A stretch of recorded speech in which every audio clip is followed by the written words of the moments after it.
Hii elimu hatukukosea niseme, na imekuja kwa wakati mwafaka, ingawa tumechelewa, lakini niseme kwa upande mmoja ni muhimu kupata kwa wafanyakazi wetu. Moto, tunajua majanga ya moto yanatokea mara nyingi sana, na yanapotokea majanga ya moto hayana alam maalumu kwamba sasa hivi utakuja moto, lakini utapotokea ndo utapoweza kukabiliana nao katika mazingira ambayo wewe unayaelewa.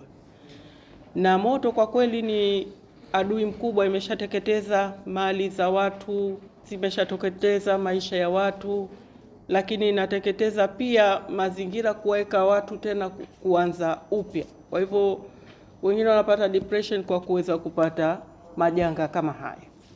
Kwa hiyo ni vyema kwa wafanyakazi, lakini pia kwa familia kuweza kupata elimu hii, kwa sababu yanatokezea popote tu.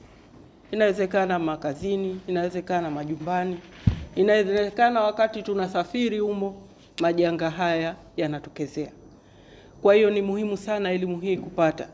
Na sisi ni wafanyakazi kwa upande mmoja, lakini pia sisi ni mama, lakini sisi ni baba, sisi ni watoto. Tukaweza kujikinga. Juzi nilikuwa niko safarini, lakini leo kuna janga la moto limetokea. Mama anakabiliana na hali nzito, hata wewe msomaji basi machozi yanakutoka.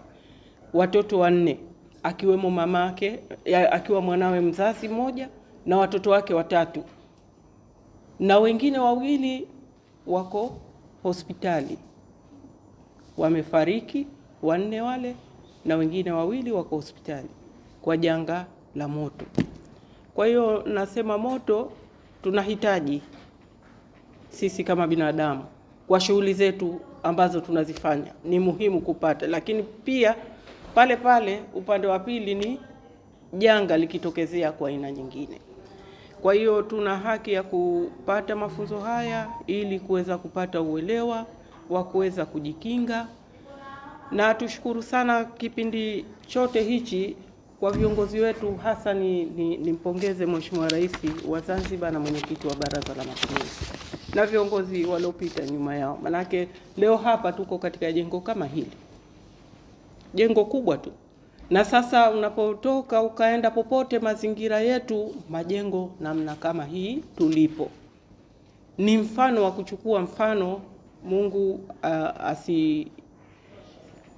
asilitokezee hilo, asijalie, lakini likitokezea hapa tunaanza wapi?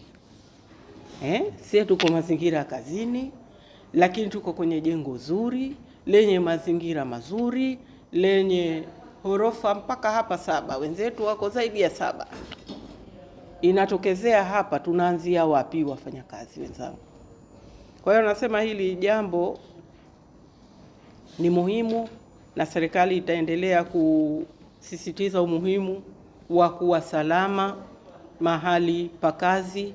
Usalama wenyewe ndio kama huu ambao tunapata mafunzo, baadaye sisi wenyewe tuweko safety katika mazingira ambayo tupo. Nawasihi mjifunze vizuri, kwa sababu haya yanatusaidia sio kazini tu. Leo mnasema sie baada ya kwenda kutafuta maji nishati huko, watu wana michanga, wana maji, sie tunasoma moto na tuhusu na nini? Kwa sababu janga halija kufika. Lakini likifika utajua umuhimu wa mafunzo haya ambayo leo tuko hapa. Mwisho napenda kusema au kusisitiza jukumu la kuzuia au kukabiliana na moto ni la kila mmoja wetu. Baada ya kusema hayo, niwashukuru sana, niseme asanteni sana kwa kunisikiliza. Naomba nitamke kwamba nimeyafungua rasmi mafunzo yenu. Shukrani.